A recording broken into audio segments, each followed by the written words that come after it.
Greetings, salutations, respect, and love. I am Scott. You are in the Prog Corner, and today we're going to be talking about what I think is a really interesting subject.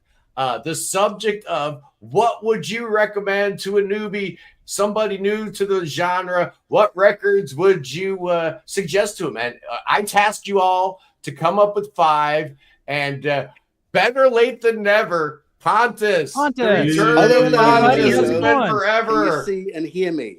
Yeah. Yes, we can. Good.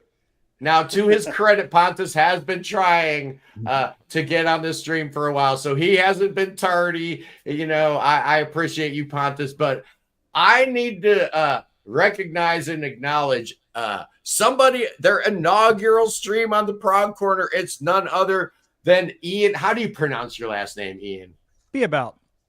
Just like, what's that be about? I love it, man. Because it's like, you know, my name's Scott Lade. So people are like, what? And I'm like, just Scott Lade.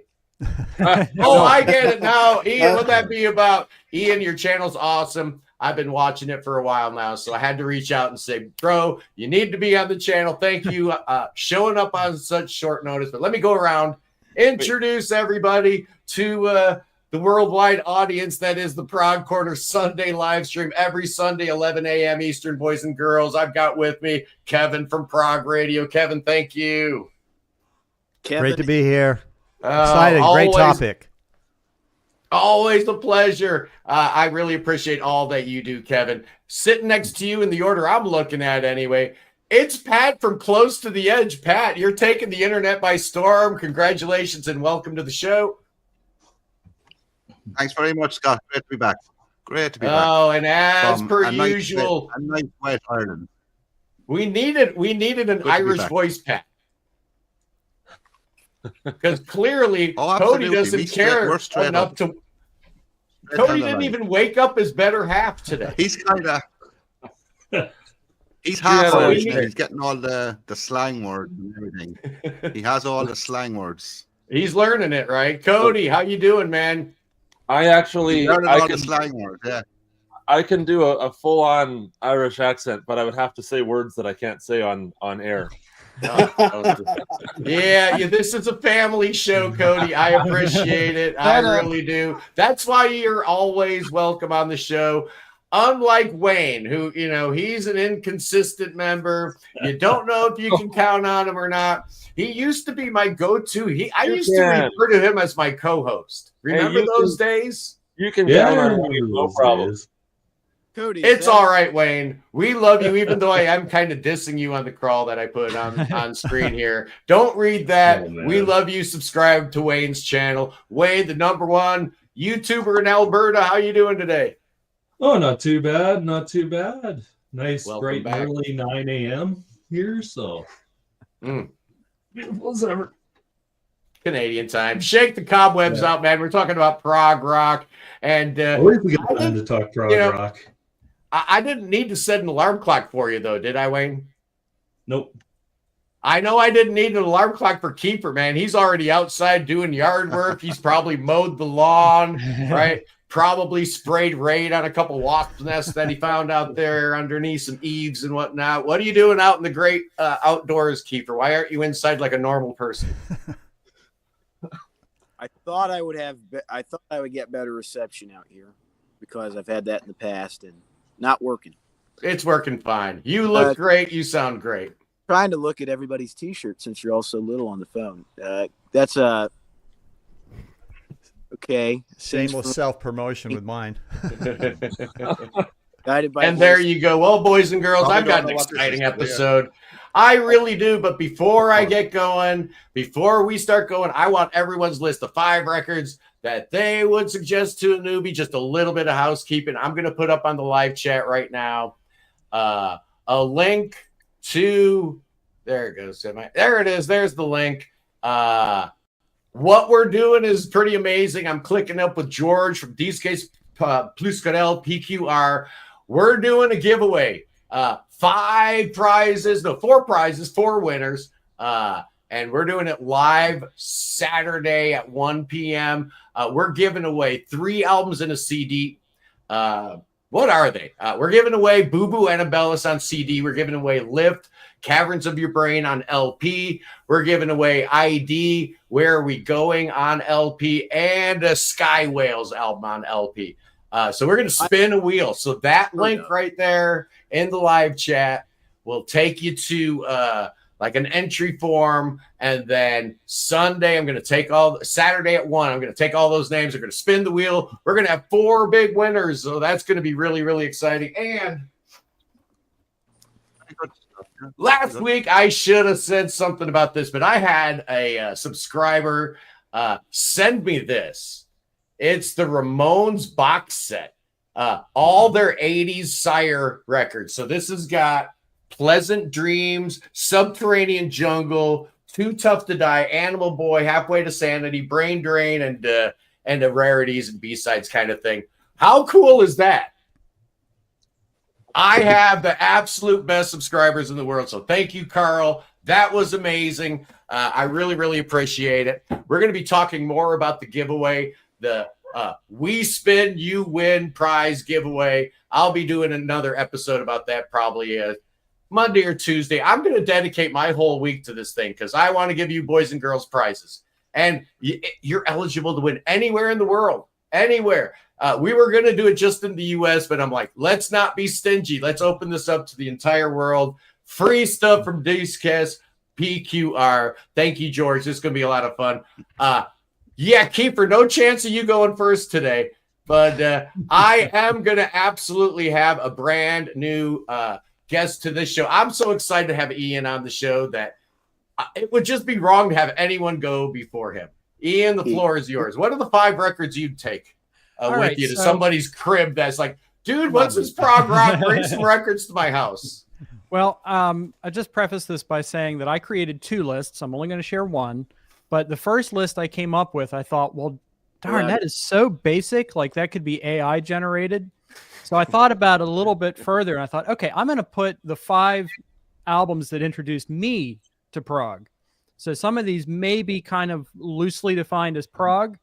And I'm going to put them in kind of a loose order that I was introduced to them by. But I'm going to start with Thick as a Brick and a Passion Play as kind of like both at the same time. And then I'm going to go with Alan Parsons Project, the Tales of Mystery and Imagination album. And I'm going to follow that with Apostrophe by Frank Zappa. Ooh. And record number 4 is Moving Pictures by Rush.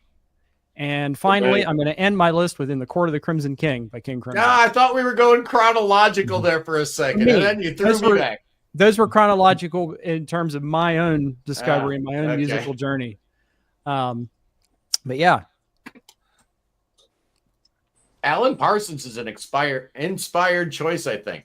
You know, if you're talking about trying to get somebody into the prog, you're probably not going to go with Henry Cow. No. I don't know. Maybe Cow. You would. I don't know. I would. I haven't said anything yet. Oh, Lord. Pontus is going to bring out the heavyweight stuff, isn't he? I just did a video on my YouTube channel, and it was the 10 weirdest progressive rock albums in my collection, and everyone is going, no Henry Cow, no Henry Cow. Henry Cow. And so I checked out Henry Cow. I'm like, oh, my God. Yeah. Wait until you get into the box set, Cody. Yeah. That's some fun. That was a great list. That was good. Thanks. Oh, no. Amazing list. Ian, what's the name of your channel? Let's plug your channel for a minute while we have the boys and girls' attention. And the numbers are going up while you're talking, so I'm trying to stretch your segment. Well, it's just under my name, Ian Be About, BEABOUT. Just remember, be about it. Ian Be About It. Great channel, great content. And I want to say hello to Ian. I absolutely want to say hello to Ian because Ian and I have never met before. We just talked over the internet, and we did so for many years. I think the first time we met, you had a radio program or sort of like that. Deep cut, prog rock deep cuts, where you and another guy played amazing music on Mixcloud. And I've been following you ever since, and it's just amazing to see how good you're doing. And I really want to say hello because we never talked. I know. So, you were there like every week, man. You were one of my regulars. And when Scott said Pontus was coming, I was like, Oh, it can't be. Is that my buddy? No, Yeah, it's it good is. to meet you, man. Thanks. Yeah. Pontus, this whole love fest is fantastic and all, but I'm listening to Ian's audio. I'm looking at the quality of that camera he's rocking. I'm thinking he's making us look really bad. This is He's just making us look bad. I don't know if he's going to be welcome back here anytime soon, but that was a great list. You should use him as a consultant. Exactly. I want to hear Pat's list because I'm missing Tara on the stream today, so I see we've got close to the edge right there in your backdrop, Pat. Is that a hint? Yeah, I'm not recommending that though. No. Okay. If a newbie to prog. So what would I recommend to a newbie to prog? Well, I'm not going to give him difficult albums to listen to for a start. Yeah. The first album I would show him is this live album from Porcupine Tree. Oh, that's a great one. Anesthetize. Because that has the full album of Fear of a Blank Planet on it. Has other tracks from their earlier albums, like Dead Wing. So this would be a good place to start with Porcupine Tree. And if you don't like this album, well, you're not going to get Porcupine Tree. Yeah, if you don't like that, Porcupine Tree's not for you. Yeah. I'm an and there's a DVD in this as well, so you can actually watch them as well. So what was that, that's Kefir? the first one. I like the early stuff. You prefer earlier Porcupine Tree? Up to what point? Before Gavin Harrison? The next one, Kansas, 2 for the show. Great live one. album again. My mouth shut. I'd recommend this. And all their first 5 albums is on this, the best of it. Yeah, that's amazing. This would be a brilliant way to start off with Kansas. It is. That's an amazing. It would be a brilliant way. It's absolutely a greatest hits. Brilliant, underrated band. It's if that's like one. Yeah, and it is, and I think some of the tracks are better live. They're better live, and also it's not like the English prog, as I call it, or European prog. It has a more of American twang to it. You get me? Where I think the prog bands from Europe are more European. Right. Yeah. The next album I'd recommend. If it doesn't have all like down the Seconds Out by Genesis. Kefir, you're cutting out big time, buddy. Can you turn your mic up a little bit? Yeah, you're cutting out. I don't have. Out by Genesis. Yeah, it's a connection thing with Kefir. Just have bad service here. So, what would you think of this, lad? Seconds Out by Genesis has. I know Gabriel is not on it, but it has everything. You know, the best. It has one. It has one of the best sides ever in prog. Side 4 is killer. Is absolutely stunning. They're all killer on this. Yeah. That's my favorite live album of all time. And if you didn't like this album, Live album. if you didn't, who said that? One of the best live albums in prog.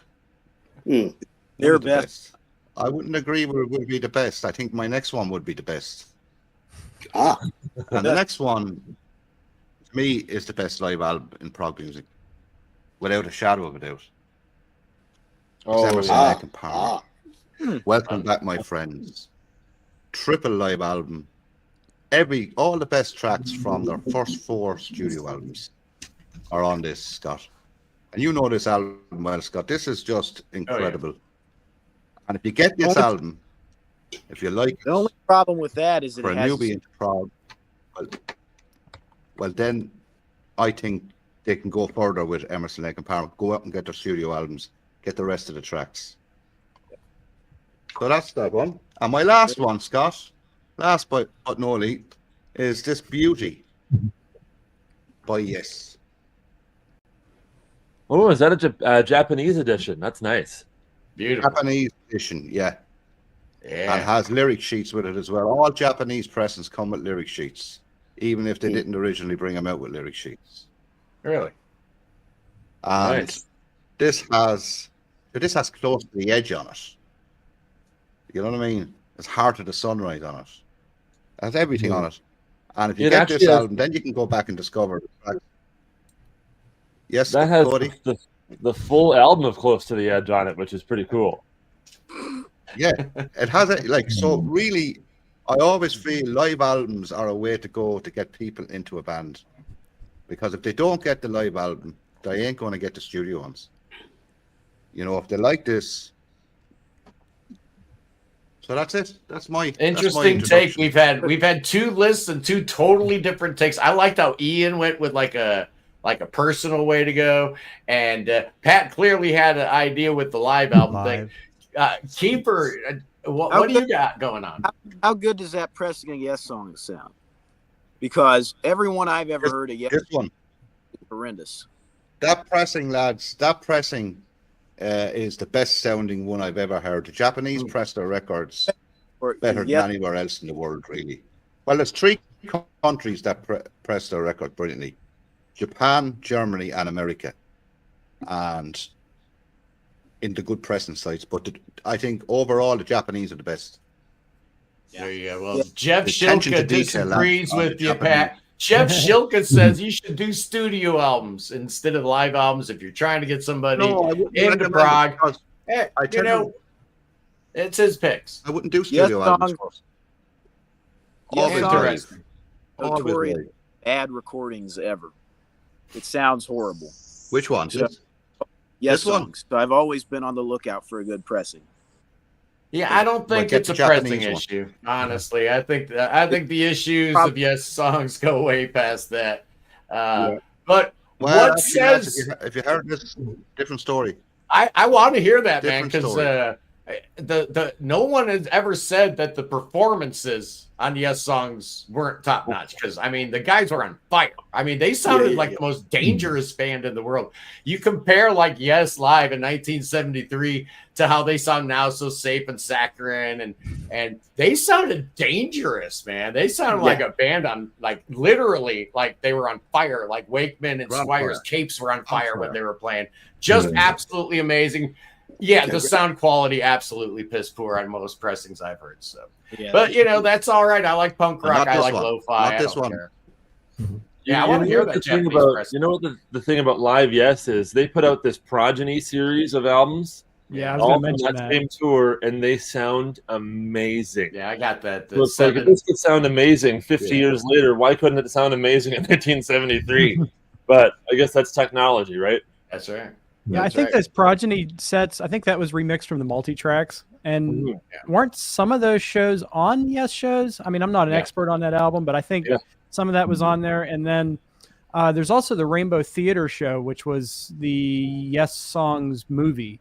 And they just released a version of that. Rhino Records did on that new Close to the Edge set. And that sounds really nice. It's got some technical issues, like some weird backwards stuff in the title track that doesn't make any sense. But that was when I'm kind of somewhat new to Yes, but when I heard that Rainbow Theater show, I was just astonished. Yeah. What a band. And the sound is good. Yeah, the sound is good. Yeah. And your favorite Yes band, songs Scott? was just a weird, the whole mixing and mastering. And I think they really lost Squire's low end. The whole thing just kind of got away from him. Triple album, it was 1973. It's shocking how well it sold, right? I mean, a triple album, that's just crazy. What is going on with my career? Wasn't Alan White in the band? Tell you straight up, Scott. Tell you straight up, the Japanese pressing will blow you away. It's that good. All right, we're gonna hear it. We're gonna hear it one of these days because you're gonna send that over to me and we're gonna listen to it. Yeah, and Ian, you're right. Alan White had exactly 3 days. I was gonna say, wasn't he his like first gig? Yeah, that's just amazing to me. 3 days to rehearse that material.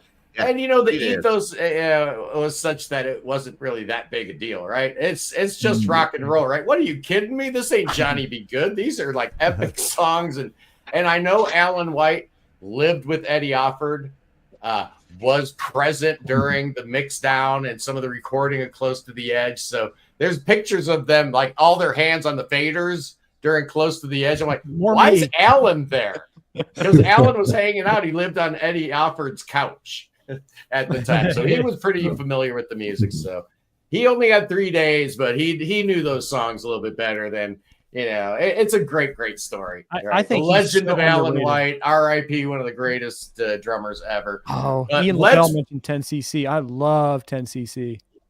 Oh yeah, me too. Great band, big time. Hey, Cody, you got a list for me? Let's go to Cody's list because the Canadians need a little they need a little comfort right now. It's been trying times in Ontario, right? You just got me thinking about 10cc. I'm like, I could have sworn I heard them on Prog Radio just yesterday. Really? Funny. My favorite, one of my favorite bands. Yeah, me too. And you know, everyone thought they were the Beatles, yes, right? and this is live, boys and girls. Just what's up, man? I haven't been interacting with you people too much because there's 8 of us on here. You clowns are gonna have to like kind of entertain yourselves. Right. I know you guys are used to me like reading every single comment and whatnot, but you know, you guys are just gonna have to play nice.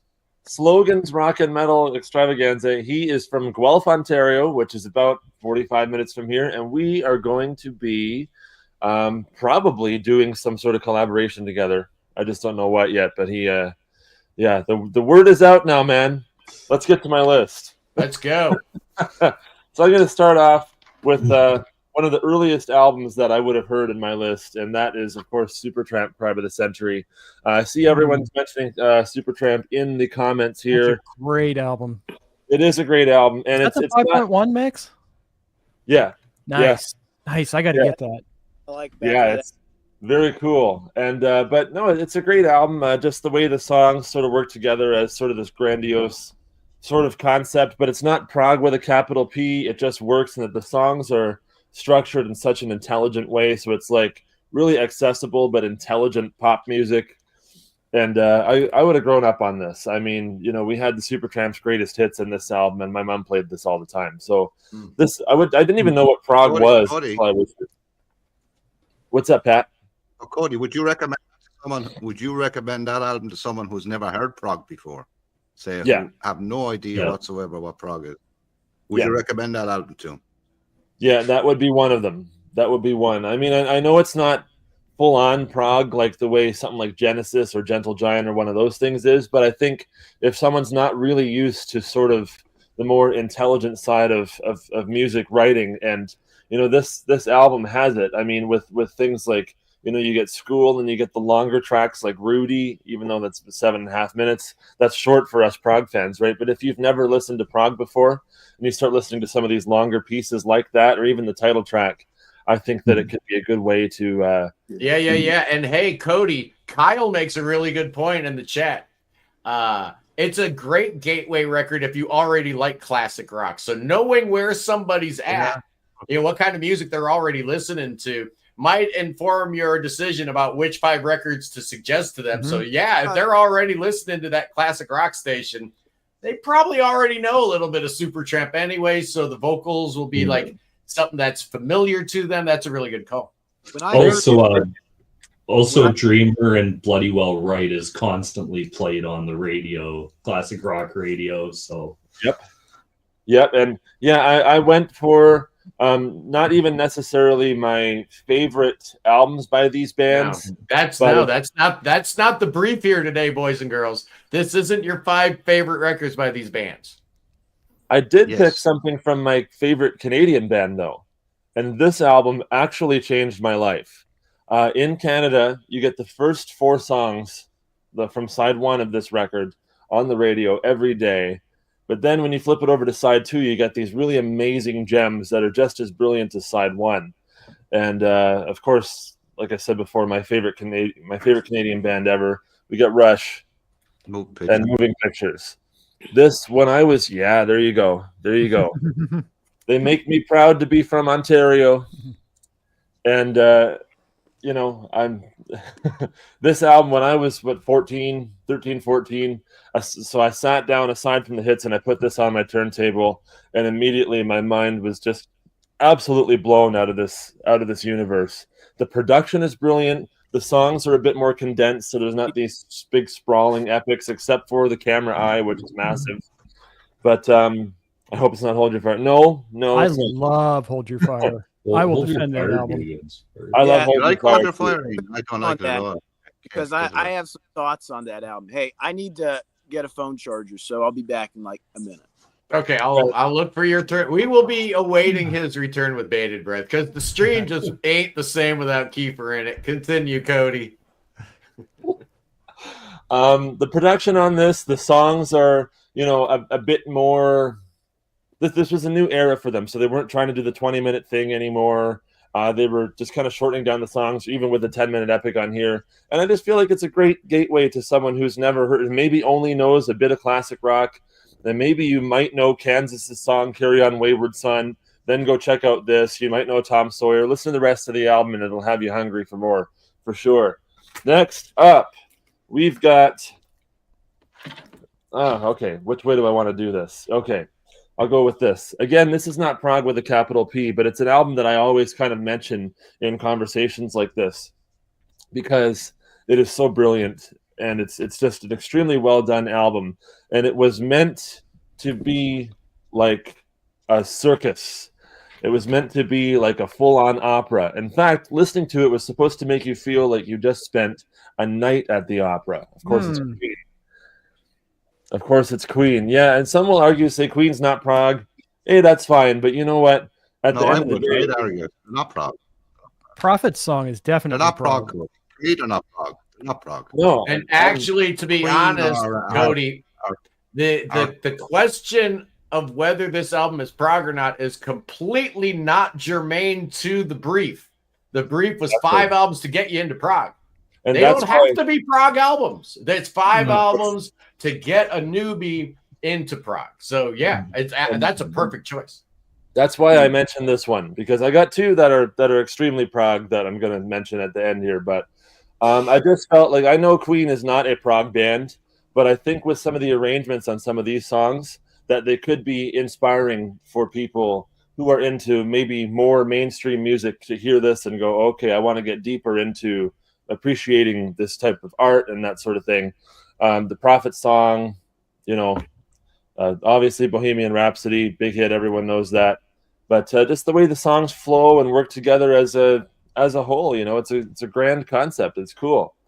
Now, I'm going to go to an album that really affected me, and probably because of this album is why I'm here today. And it's I'm sorry to interrupt you, Cody, but whenever we get royalty in the chat, we got to stop everything and give a shout out to the great Harry Whitley of Asia. Oh, it's always good to have you in the house, Harry. Man, Asia's on fire these days. I say it every time you show up, and I mean it every time, man. It's really exciting that, we've got a rhythm section like that in Asia. Come on, man.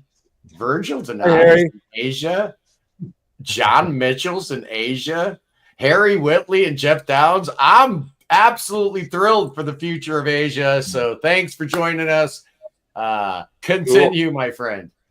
Well, I'm going to go with an album that is the name of Pat's channel and is up on Pat's right side.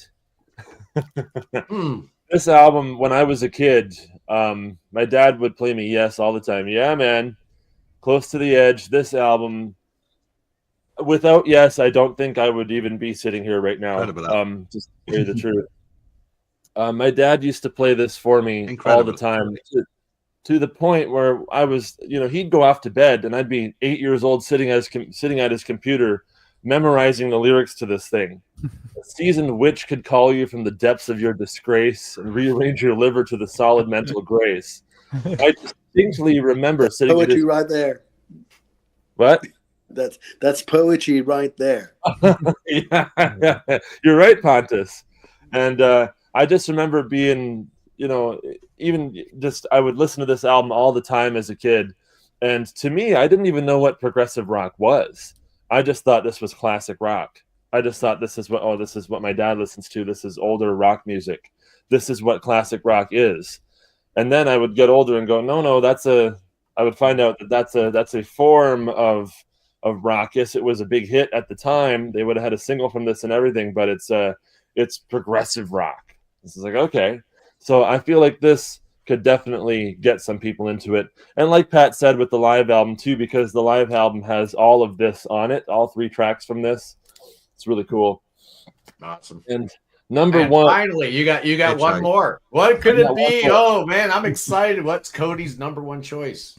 Well, again, this is not my favorite album from this band, but I looked at this from a perspective of like, okay, what's, someone who's only really knows accessible pop music, but they want to get into prog.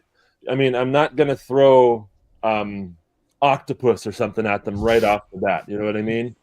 Or I'm not going to throw the Rotters Club, and be like, this is prog, like when you've only ever heard of Taylor Swift. You know what I mean?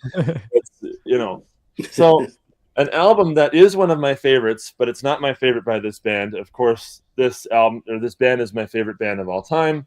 This was kind of like a middle period point album for them where they were kind of going for sort of poppier songs, but still really mixing in with the prog really well.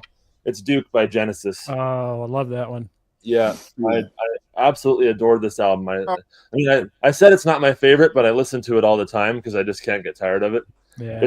And it could be proggier than it was because it had actually a suite on it, but they split it up. It's a buried suite. Yeah, it's there. It's still there. The suite's there. You just got to piece it together in your brain. Yeah. You know what? I wish they didn't do that. That's the one drawback from this album is that I wish they didn't cut up the suite. I wish they had kept it in track running order. They could have kept the separate tracks, but don't cut it up like that. You know what I mean? I don't know. It's 1980. It felt modern. It felt like the record that needed to be in 1980. Well, and that's a good pick, Cody. But I wouldn't recommend them to go forward from that. I wouldn't recommend them to go forward. Epicab's good. I like Epicab. Go backwards. I like the I can't stand self-titled Genesis after 1980. Yeah. Oh my God. Oh, I couldn't listen to them. No, they're all good. Come on, man. It's just pop music, I don't know, man. Pop music. That's problem. And like Ian's probably going to say there's plenty of progressive stuff in Pop Genesis, right? I was going to say Three Sides Live is maybe my favorite live record of theirs. And the video, the video that came out on Blu-ray is one of my favorite Genesis records. So, no, I think Three Sides Live, like you've got Fountain of Salmacis on that. Yeah. Come on. Medley, it's awesome. Yeah, there's plenty. I mean, they never gave up the prog. I like later. I know some people will slate me for this. I like later Genesis too. I like any of the albums that Phil Collins was on. I don't care for the ones after. Yep.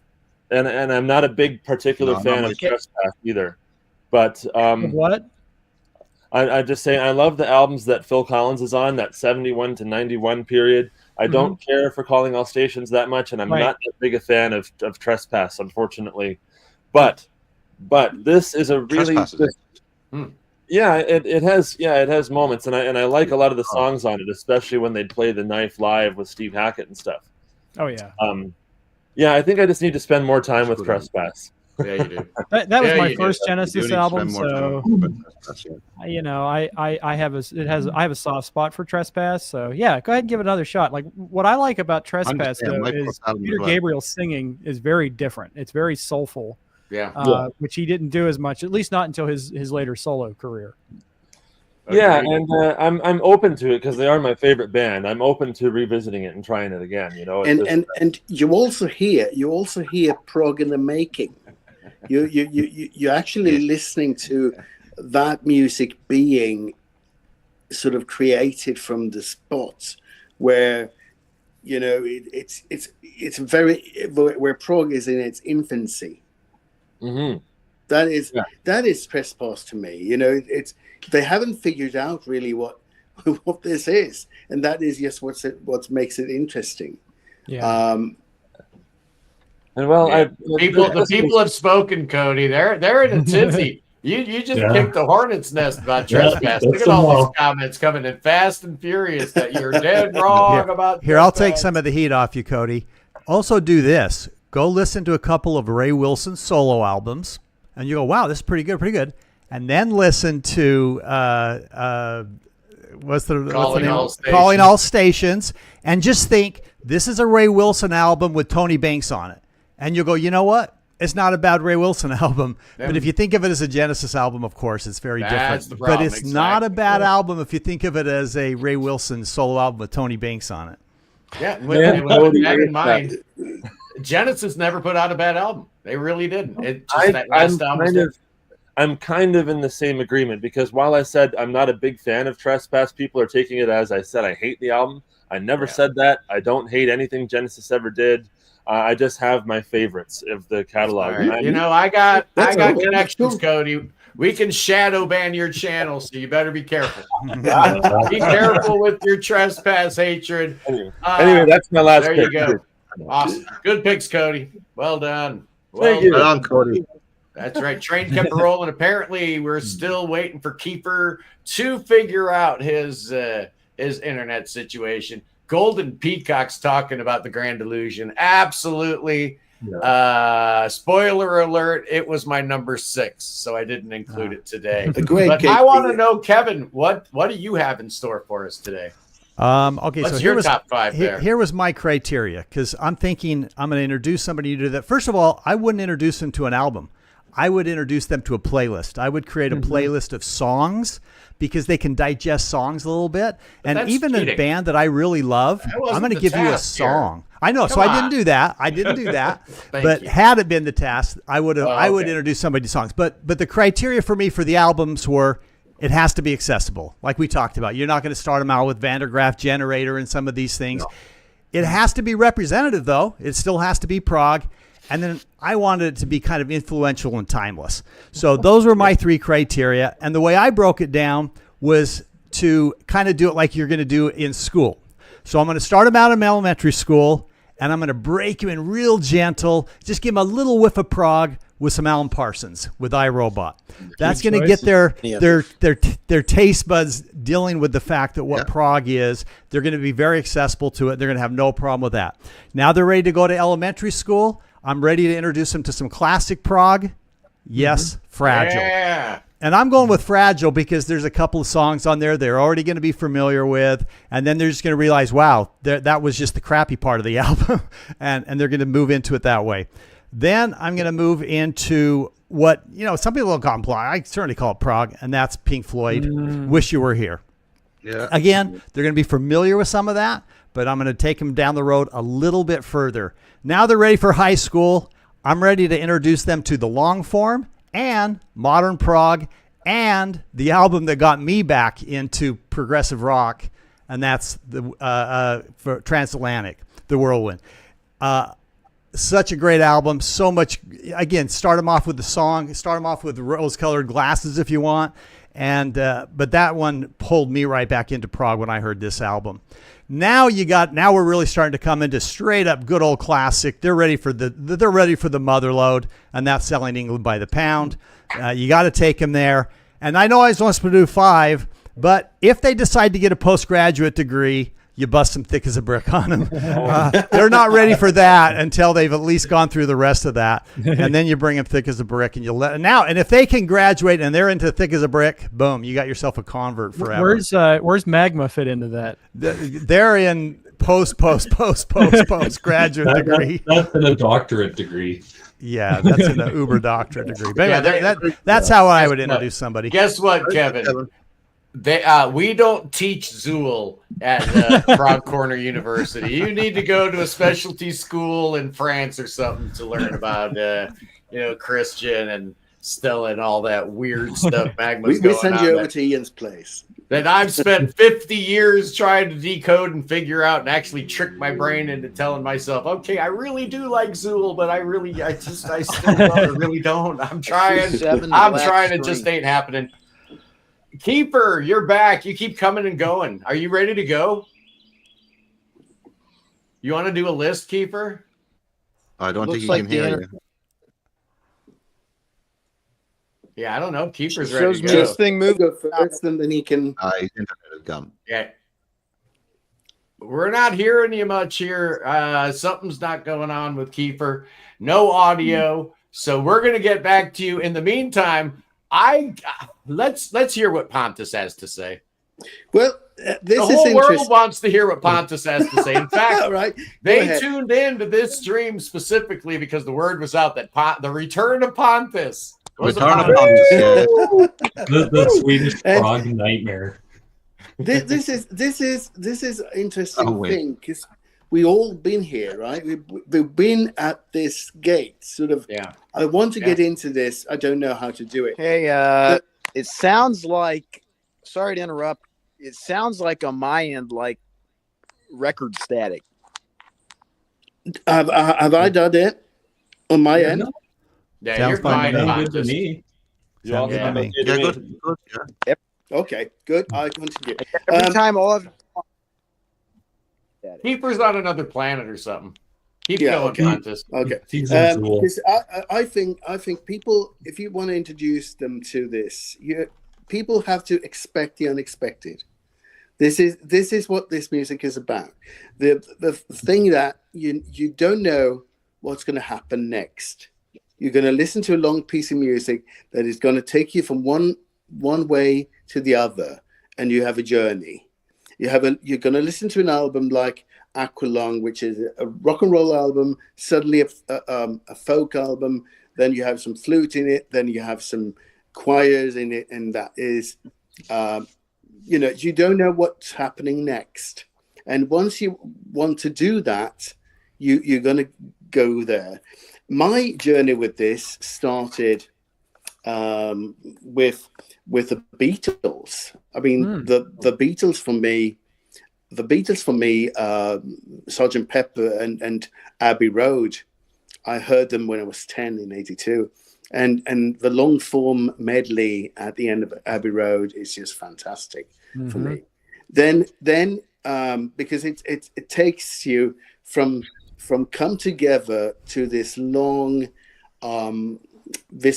sort of journey with all these small songs intertwined together. So that's the gateway album, I think. Abbey Road or Sgt. Pepper, because you don't know what will happen next. Next up for me, it was the Floyd. It was the Floyd because it was. I brought one too. Yeah, it was these two. It was the Dogs of the Moon and Wish You Were Here, because my stepfather had them. Right, they were at the house, and I started listening to them, and they were also gateway albums because he wasn't a prog guy. He was a blues guy. He liked David Gilmour's playing. That was his thing, and he also was an old stoner, so he was into that. Hold on a second. I want to see a spreadsheet. Somebody knows this. How many prog acts Luther Vandross actually toured with? Because it wasn't just Utopia. I know Luther was a backup singer for a whole bunch of acts over the years before he broke big. He was never officially a member of Utopia, but he did tour with them among many, many, many other acts. And we love Luther. Luther was awesome. Was he a secret progger? Yeah, he might be. But he turned up everywhere. He wasn't. He was with Bowie, and he was with everybody. So he That's right, Bowie too. Yeah. Bowie had lots of him to thank for the Young Americans tour, I guess. The soul thing. But my next step was in that same collection. There was Stand Up by Jethro Tull, a great introduction to this band, because it is a brilliant album. Yeah. Why I choose Stand Up is that it is on the brink of something. They are not really going thick as a brick yet. Thick as a Brick is a 45-minute song, but here is someone who definitely wants to break free from what they've done before, which was blues rock. So you get blues rock, you get folk music, you get longer things, you get an amalgam of those things. You get something like a bluesy folk tune called Fat Man, for instance. You get Reason for Waiting, and you get For 1,000 Mothers in the end, which is just a sort of Hungarian dance, almost like, So that is a beautiful record from '69. And not to interrupt you, Pontus, but somebody said stand-up is more blues rock mixed with prog. And I just wanted to add that I think that stand-up is absolutely prog in terms of 1969. Yeah, absolutely. If you listen to it, it's also interesting. If you listen to stand up and then you listen to Led Zeppelin 4, Led Zeppelin 4 took what Kefir was doing in 69 and made it into that record and made a major hit of it. And while Todd themselves moved on and did Aqualung in the same studio. Yeah. Which is incredible. Absolutely. And at the same time, it's just and the famous story where Jimmy Page waved during Martin Barr's solo and all.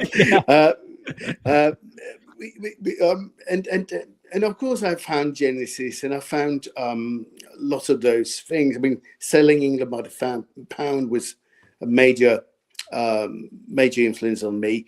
But this record made me, once you hear this, you can't go back. The first Emerson, Lake and Palmer album, because I stumbled over this collection, this classic rock collection, which was released in '73. It had everything from Grateful Dead from Aretha Franklin to The Doors to everything here, and they had Lucky Man on it, and I wanted to know what that was. Fortunately, one of the friends of the family had this, and once you're in that, you're definitely into prog because you get not only do you get a very beautiful song like Lucky Man, and you get the longer stuff, the jazzy stuff like Take a Pebble, and you get the rocking sort of knife edge, but you also get 5 minutes of church organ, right? And you also get a drum solo and an electronic instrumental to that. So it's a very, very proggy, and that is 1970. Hey, so Cody, you want to tell us who Strimbu is? That's the guy watching your show. Who's Strimbu? Who are you coming out of the woodworks, self-glossing like that while Pontus is giving his list? How dare you? I agree with that ELP choice. It really is great. That's an amazing album. And Scott doesn't like Tank. Can I ask Pontus a question? Yeah. Regarding progressive rock. See, a lot of people get confused with progressive rock in the sense, where do they put it? What's it based on? For me, it's based on European music. Progressive rock, European music. That's why if you look at it, American bands, they weren't a big load of prog bands from America because their influences weren't European. No, but I would say European influence is huge when it comes to progressive rock. Yeah, I sort of agree with you, but I would say the American progressive rock was fusion. That was John McLaughlin and Shikaria. That was the American branch of progressive rock. There's a lot of truth to that, Pontus. And honestly, Pontus, that should be another episode, right? Because I know our good friends like Andy Edwards across the pond love to say that, it's just a UK thing. It's just a British thing. Well, if you're just looking at, the very narrow sphere of Genesis, ELP, King Crimson, that kind of stuff. Yeah, those are all British. But you know what? We had a whole slew of stuff going on before In the Court of the Crimson King, so we could make that a whole separate episode.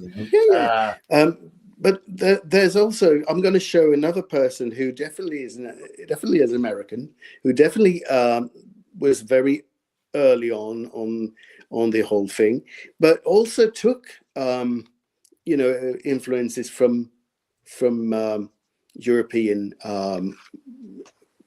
things, and that's Frank Zappa. And my choice would be Roxanne Elsewhere. It's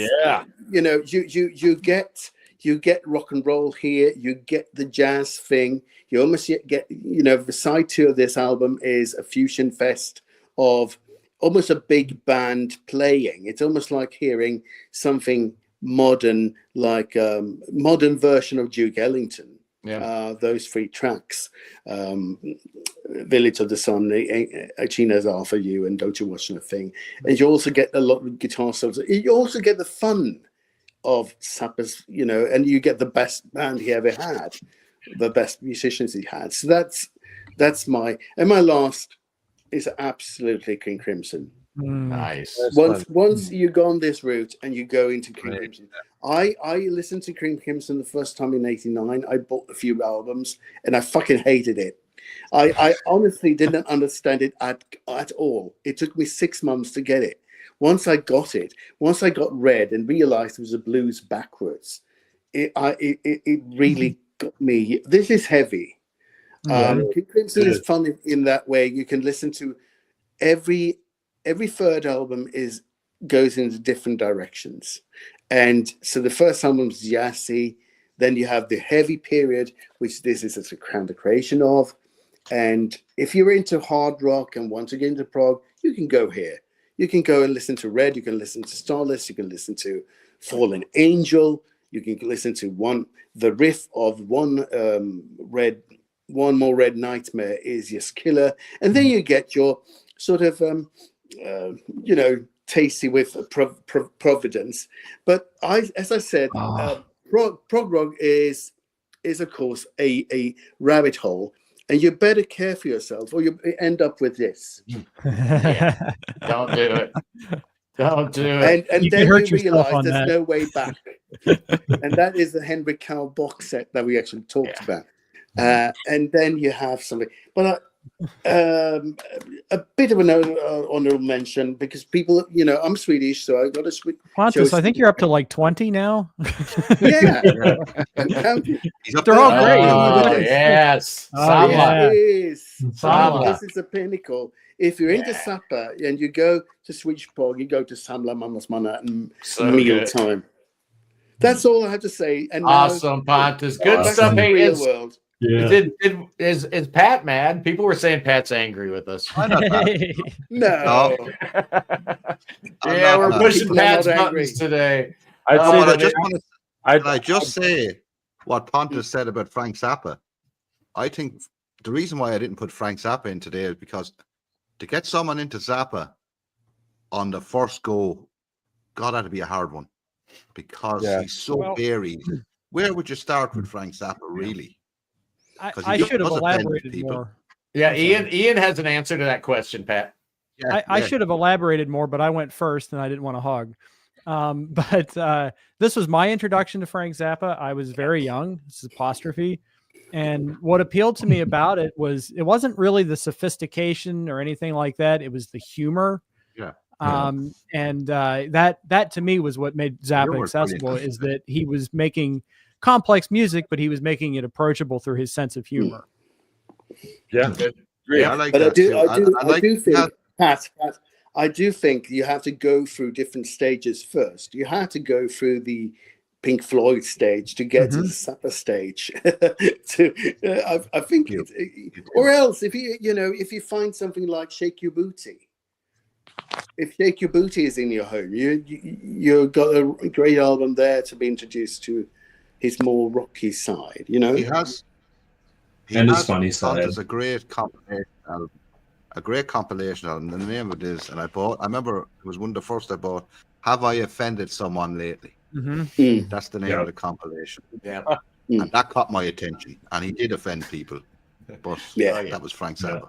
We love Zappa, but I mean, I'm actually surprised that we keep talking about Zappa on this episode, because I wouldn't have thought that Zappa would have been. But Ian kind of made it make sense. It's like, make it make sense to me, Ian, and he did it, so I appreciate it. Well, Kefir, can we hear you? Are you with us, Kefir? Am I on? Yeah, there you are. Can hear you. This is my fourth location. All stream.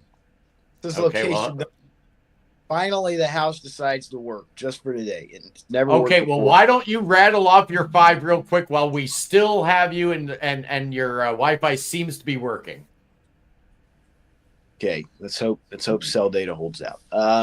First of all, I wanted to address a little bit of a hiccup that I see a lot of people, particularly young people, Cody and I, right around Cody and I's demographic, that will get into prog, and the way they'll get into the genre is they'll go to Reddit and they'll find the names of like 3 bands, and they'll decide that it's a good idea for them to buy every Rush album, every Yes album, and every Genesis album. That's not the approach you should be taking.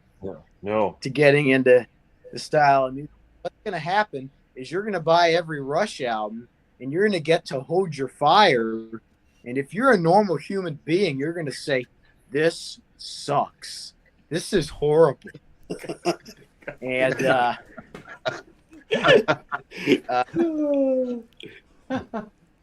it's funny because there was a delay on the laugh. Everybody laughed like 1 second, and later people keep laughing. So don't do that. The way I got into the genre is I heard 1 or 2 albums by each of these great bands. I still only know tops 3 Jethro Tull albums. It's just not a band that I've ever explored or have ever had the felt to explore outside of the 2 or 3 albums that I love and I know. And you need to go there. So you need to go there. Don't be afraid to not like something. It's okay to not like something that somebody else likes. It's okay to not own every Yes album. It's okay if you don't like The Ladder or Magnification or any of these other. You don't have to like everything your favorite band put out. You don't have to like everything that my favorite band. I don't like everything that my favorite bands have put out. So, with that being said, I wanted to take a little bit of. I love The Ladder. The Ladder is brilliant. I love Magnification. I love Hold Your Fire. I love Magnification. Yeah, I love that. I love that Wayne finally read what I had at the bottom of this stream for an hour. finally read it, huh? Welcome to the show, Wayne. Welcome to the Prog Corner live stream, Wayne. Awesome. We're about 56 minutes in, and you finally decided to join us. I'm just always used to them always saying like and subscribe at the bottom. No, don't like. Wayne, what are your? I'm sorry, Kefir. Kefir has a point here. Kefir has a point. I don't feel the same about those albums in particular, but he's got the point. You don't have to feel pressured to like anything you don't like. Yeah. Yeah. Right. No, obviously not. No. All right, let's get this show moving, Kefir. Your Wi-Fi is working. We got you going. Let's hear your 5. If you are a little harsh, like I am, when I'm harsh, it's still entertaining. So I know a critic in another genre that says judge mercilessly. That's the approach you should take. Like what you like. Don't like what you don't like. Don't spend 80 years trying to like an album you're probably not going to like. Anyway, I wanted to take a little bit of the road less traveled and introduce some newbies and returning viewers to some stuff that is good newbie, I guess, literature, but you're not going to see in your typical top. Here's 10 newbie albums, and usually it's going to be stuff like Selling England, By the Pound, Thick as a Brick, stuff like that. I didn't want to pick the correct answer, but I also but just because the correct answer. Do we really? But do we really need to talk about Selling England by the Pound ever again? Yeah. Most of us can play in our heads by now. I will have to do a cop out and do 6 at the end, but I'll show how I make that work. All right, let's get the ball rolling, man. You said that Scott to me 8 won't be too times. happy. The first album I wanted to go with something in the foreign language repertoire of the progressive genre, because I was talking with some guys who've been listening to prog for years, and I basically talking about on this channel how we don't represent the foreign scenes as best as we should. So I thought, what is a good Italian prog rock album to introduce to newbies? And I don't have my props with me. So the album I went with for an Italian band, and I did see this show up in our little community post about this, Scott, is Premiata Forneria Marconi PFM Peril Nemico. Yeah, I went with that. Good one. Because Great one. it's not my favorite Italian prog. It is 34 minutes long. There's not a ton of vocals. If you feel discomforted by listening to something that isn't in your language, this might be a little bit more comfortable. Don't buy those English language albums because those suck. But go buy PFM Peril Nemico. I think this album has had an incredible amount of I feel that Robert Fripp stole the Lark's Tongues and Aspic guitar tone from Peril Nemico. I hear it. No, I've said that for years. I hear it. I definitely think he was listening to PFM. That, Kefir, you're saying to a newbie, you'd recommend an Italian prog album with no English in it to a newbie. Very accessible. That album's very Amico, maybe. Yeah, I wouldn't go too deep into the RPI catalog for a newbie, but that one, I think that's a good choice. So along the same lines, I wanted to go with the German album. I also wanted to pick something more like in the space rock, krautrock, psych rock realm.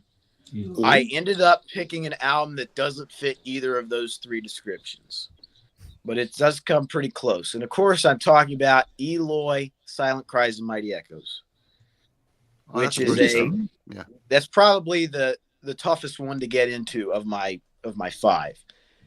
I picked it, first of all, if you like Pink Floyd, Wish You Were Here, Circa Wish You Were Here, you will absolutely, this album is screaming at you right now. It's just incredibly atmospheric. Stephen Hicks, foreign language is a big no for me. Well, you're doing it wrong. You're doing it wrong. It's all right. I felt that way too for years and years. He'll get it one day. Yeah. It's a very atmospheric album, but it's just a great sit in the dark, listen at night, and just a great. I could have gone with Ocean. That's what most people say is their best, probably because it has the better cover. But that's part of it. Silent Cries of Mighty. No, that's part of it for sure. Absolute, that cover's awesome. Absolute masterpiece. I don't think it drags too much. If you like Pink Floyd, you're gonna love this record. So next, I went with a Canterbury album for a newbie. Okay. What's a good Canterbury prog album for a newbie? And I realized I couldn't go Soft Machine third because that's like way too hard. That's an album that you either love it or you hate it. And if somebody tells you, I hate that album, there's really nothing you can say to contradict them. It's just, that's just the way it is. So I went with an album that sounds great, isn't super long, and has a bit of a pop influence that might seem accessible. Of course, I'm talking about Caravan in the Land of Gray and Pink, which I posted on the Facebook page a little bit earlier this week. The first side is accessible pop tunes. You'd recommend that to a newbie, that album? I absolutely would. It's important to challenge yourself a little bit. So, the side one of this has a newbie though.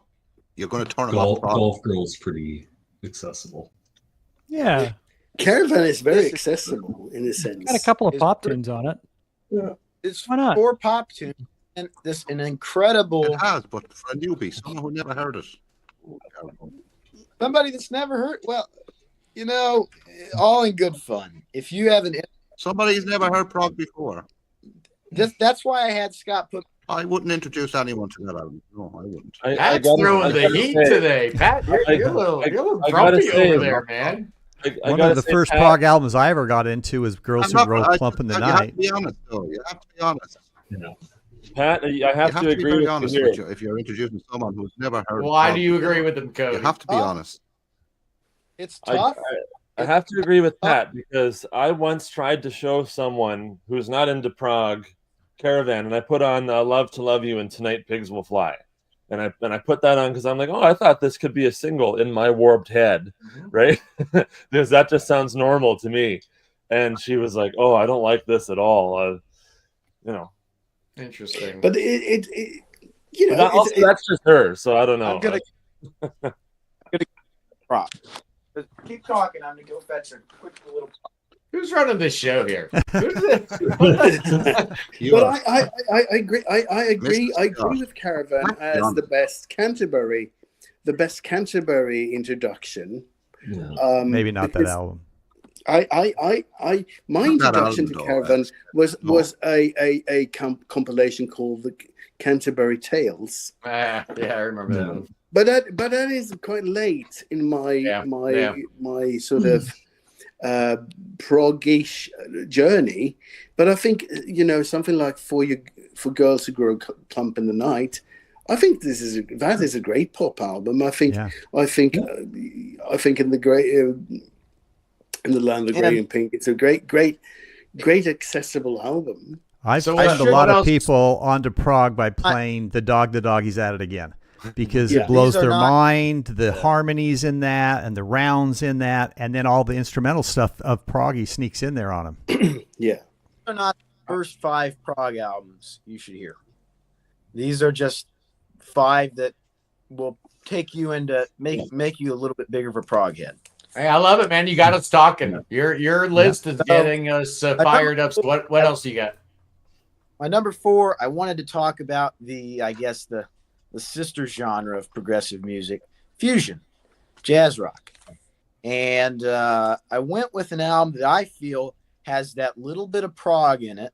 It's produced very, very well. And it has that little bit of prog in it. It has that little bit of yesisms in it. But it has playing that is beyond every prog rock album I have ever heard. Of course, I am speaking about, if you can see it, Romantic Warrior, Return to Forever. Yeah, one of my all-time favorite albums, the benchmark for fusion. I figure if you're going to introduce somebody to the genre, why not give them the best?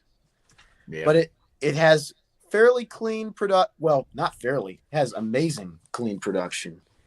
It has a few short pieces that really hooked me. When I had trouble getting into this genre. That album, the short pieces on there really hooked me. It's incredible playing, but it has the hooks. And I thought, if you have an interest in exploring fusion in any way, I think that's a great choice. So, to prove that I'm right, I've seen this appear on general rock albums. If you like rock music, go hear this. You're not wrong. And also, Chicoria was inspired by Keith Emerson sometimes. You can clearly hear him listening to that. So absolutely. Yeah. So for my number 5, I'm going to do a cop out, and I'm going to pick 2 because I told Cody to pick one of these because I only had room for 5, and he didn't pick it. So I have to pick. I have to pick 2, and I want to represent more of the modern scene because I think how many modern albums have we had all stream? Not many. Right. Kept one, but I wanted to represent the future of the scene. It's been the future for 35 years, whether you guys want to admit it or not. And it's the progressive metal scene, prog metal, and it's a genre that's doing very well for itself, independent of just prog rock.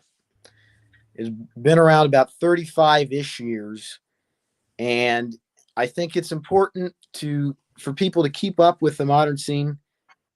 It's not that album. It's one. I know. It's important to explore the scene, even if you don't like metal, which is just ridiculous in and of itself that we still have to have these conversations about. You don't like me, no like heavy. But of course, I'm speaking about Dream Theater, Images and Words, and then I'll show my other one in just a second, which Cody doesn't have. Cody had a Dream Theater album, and I couldn't tell which one. I will not be recommending that album, The Astonishing. That album sucks. I'm not recommending that album. Hey, if they can get through that, they can get through the rest of Dream Theater. That's true. I mean, yeah, but I would not recommend that album to my worst enemy. I bet you I could, if you get 2 new people who've never heard prog, I'll pick a song from The Astonishing. You pick something, and I'll bet you I can get them to like the song I pick. Because there are some very accessible songs. That's the one album. That's why Dream Theater fans don't like it. It's got some accessible, ballady, nice songs on it. So for this topic today, it's actually not a terrible album. Kevin, I have a word for that album that I can't say on air. But anyways, I wanted Images and Words. I think it was the album that really broke the progressive metal scene. And for 4 years after it, nobody in the scene talked about that album for 4 years, which is a good run because my router went off. In the 70s, albums were getting topped all the time. So it's a fairly quick album for Dream Theater, 57 minutes. Really good tune. Your commercial 90s metal tune, Pull Me Under. I've never heard it on the radio, but I guess it is on the radio. It has been. It really good, really great prog moments. A couple slower songs to break things up. Just the perfect, maybe not my favorite Dream Theater album, but it's the perfect prog metal album to introduce to a newbie. But that wasn't my original choice because Cody didn't pick it. So my original choice was going to another prog metal. The people are putting Z's up, Kefir. That's not a good sign. You see those Z's? Zeb put the Z up there. Well, Zeb's a Kefir hater. So. Oh, is he? Is that what? Okay, I did not know this. So I'm just messing with you. I'm back anyway, lads. Sorry about that. Okay. Right. Keep on.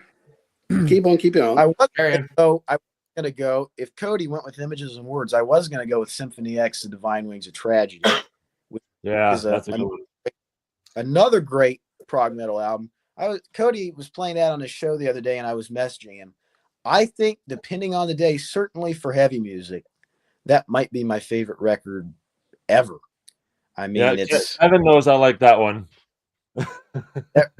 that record. Yeah, you do, Cody. Yeah. You like your little bits of prog rock, Rush, Kansas, and you like a fair amount of 80s metal, whether that Judas Priest, Iron Maiden, stuff in that nature, should be no problem. Incredible vocals from Russell Allen, who sounds like a cross between Steve Walsh and Ronnie James Dio in the best way possible. Yeah. It's an album that I don't see getting a ton of recognition anymore, but I think it deserves to be held in the upper echelon of progressive metal music. Yep. So that's my 6. There you go. That's Kefir's 6. That was outstanding, sir. Everything you said about that album is correct, sir. Yeah. Hey, we do have time. We got just enough time to hear Wayne's vibe. I don't know what to tell you. Oh man, my list that I know you're instantly going to say I'm wrong, Scott. Here we go. I've been waiting all week for this, Wayne. Yeah, number 1, the album that no matter who they are has to be on this list because let's say it is the mainstream of prog, Dark Side of the Moon. Yeah. Okay. For most people who don't know prog, they know that album, and that is usually the gateway. Okay, you're wrong there. Let's see if we can go 5 for 5 with wrongness. That you're wrong about Dark Side. Okay, next. I bet I can here, Scott. Number 2 for me, talking about people, very good. The future and albums, and I believe I commented on one of Tara's videos about this, that I see in the future this album getting a lot more recognition as well for how great it is about isolation, just entrapment, is Crime of the Century by Supertramp. Mm-hmm. It's just a fantastic album, especially for kids nowadays. Talk about isolation, this kind of whole feeling of being trapped, confined, and just trying to break free. And I think Supertramp has always been that anti-conformity band in their lyrics about really pushing the envelope. Yeah, okay, you're not wrong about that. They really are with those unlistenable vocals. But yeah. Oh, Jesus. Number 3 for me, 1980. I know people would probably choose 100 other albums by this band, but for me, Nude by Camel. Okay, cool. I like that one a lot. Interesting choice. Interesting choice. I just discovered that album for the first time like this year. I love it. It's a fantastic. It's great album. It's one of those where if you don't like Andy Latimer's vocals, there's not much of it, but the music underneath it is just, it flows so well. It's the exact moment in time I realized that Duncan McKay might be the most underrated keyboard player ever. Yeah. I love any record he's on is just great. I just love that guy. And this goes out to Naomi from 365 Days of Prog, because if it wasn't for her, I would have never gotten into this band, and I love them. Bloom Jude by Moon Safari. Oh, Moon Safari. Nice. Good. Swedish, eh? Yeah, good. Really great. I thought about the debut from Anglagard. Is another really cool one, because if you like Yes, you'll definitely, especially that first little bit with the whole church organ and all that, definitely fall in. Yeah, well, they figured out they didn't need vocals, so the vocals kind of kill hybrids, I think. Yeah. And for me, this is I've heard Zappa mentioned, and this was kind of more of a personal one. I had somebody say to me, I want to get into Zappa, but I can't stand his lyrics. I don't like the vocals. So I thought, what's an instrumental album I could give them and they might get into? And I came up with Guitar. One of his later period albums, but if you love Frank Zappa's guitar playing, it's all over that. It's the follow-up to Shut Up and Play Your Guitar. Fantastic. A couple honorable mentions. Ghost Reveries by Opeth, if you're into the more... Love that one. More Swedish stuff. Good. Yep. Yes. I should have picked an Opeth, but whatever. Yeah. That's on the turntable right now from last night. It's sitting on my record player, that album. Another one is Melina by Leprous. There's another one. Scott, you'll love this pick, Scott. A Little Man and a House in the Whole World Window by Cardi. I would never recommend that to a newbie, but that's a fantastic. Yeah, that's a tough cardiacs for a newbie. I don't know, man. I just don't know. And I also thought I mean, maybe I'd have gone Sing God.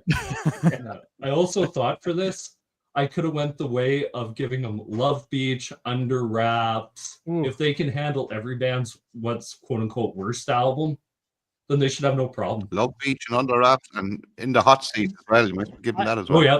I don't think Under Wraps is Tall's worst album, but no, I don't either. By the way, it's absolutely not. Really bad. One more, Minstrel in the Gallery by Jethro Tull. There you go. Yeah, that's another one. Good one. I like that. That's pretty good. And I love that record. Well, you weren't dead wrong about all of them, Wayne. Only two. Everybody should be happy I didn't pick Panic Destructor Commando. Yeah, I'm very pleased you didn't pick, because that obviously would be dead wrong. Like I said earlier, doing a giveaway, boys and girls, DSK's PQR, giving away 3 albums and a CD. Here is the link to the sign-in form. We're doing a live drawing Saturday, 1 p.m., and that's going to be a lot of fun. But you guys want to know the correct answers. Here we go. We went a little long today. Thank you. Thank you to my wife. I'm sorry, dear. I love you. She's being very, very patient today. Mrs. Scott is not happy. Yeah, Mrs. Prog Corner. I couldn't do it without her, so I have to keep her happy. Anyway, all these have been mentioned.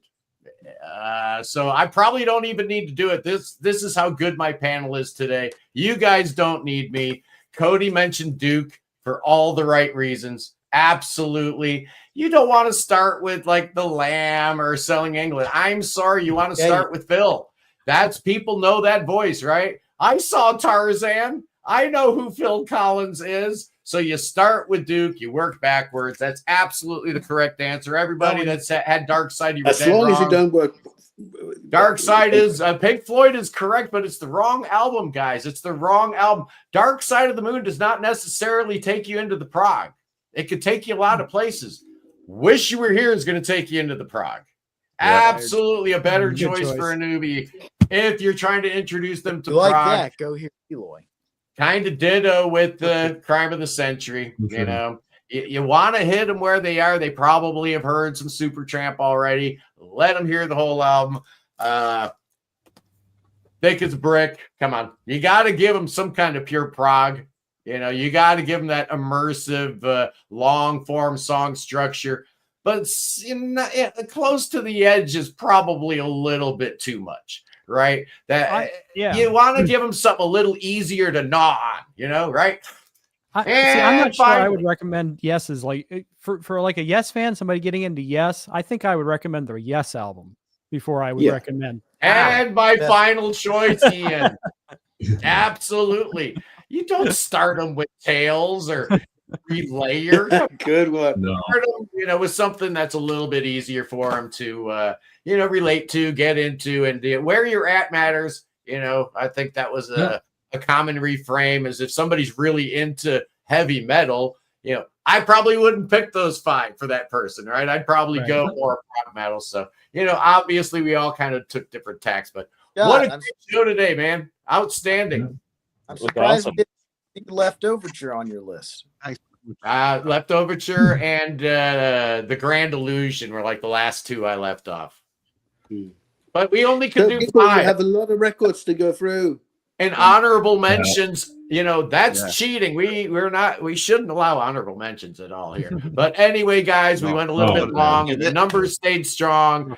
To all my guests, Kevin from Prog Radio, Wayne from Pocket Full of Heap, Pontus, the Swedish Prog Nerd, Cody from Brockway Vinyl Bites, Ian, brand new guest on the show, amazing channel. We really, really enjoyed having you today. Thank you for joining us. Kefir, I don't know if we enjoyed having you, but you were on the show. So, and as always, our good friend from Ireland, Pat, close to the edge. Your channel's doing great. Please subscribe to everybody's channel that's on the panel here today, except Pontus. He doesn't have a channel right now, do you? Absolutely. No, I'm supporting another channel.